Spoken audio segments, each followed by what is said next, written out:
Ang atin ay atin. Laganap ang alitan ng bansang Pilipinas at China sa pag-aangkin ng West Philippine Sea at South China Sea. Ang alitang ito ay nagsimula noong ang bansang China ay nagsimula ng angkinin ang islang kilala sa Pilipinas na West Philippine Sea. Ang pag-aangkin ng bansang China ay hindi natigil hanggang sa ang isyong ito ay nagsimula ng lumaki. Tama ba ang pag-aangkin ng bansang China?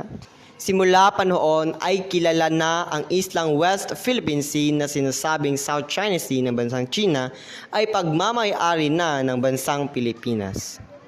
Ang islang ito ay kilala sa isa sa mga islang puno ng mga lamang dagat na mahalaga sa paghahanap buhay ng mga Pilipino.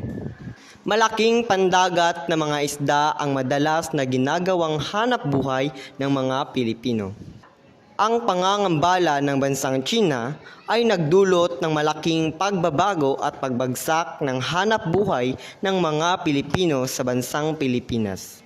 Maraming Pilipino ang naaapektuhan ng pangangambala ng bansang China. Ang pagdurusa ng ibang Pilipino dahil sa nahihirapan silang kubuha ng mga lamang dagat para sa kanilang hanap buhay. Sa pangangambala ng China ay humantong na sa karahasan.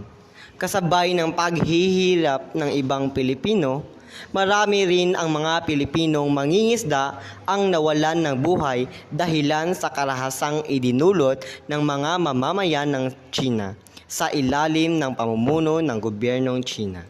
Hindi lang ang mga mangingisdang Pilipino ang binawian ng buhay ng mga taga-China. Mayroon ding mga Pilipinong nagtatrabaho sa ilalim ng gobyerno ang namatay.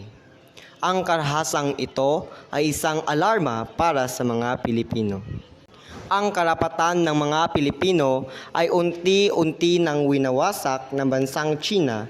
Ang karahasan at pangangambala ng bansang China ay nararapat ng wakasan at tapusin. Ang patuloy na pang-aabuso ng mga Chino ay maaaring magdulot ng malaking kahihinatnan.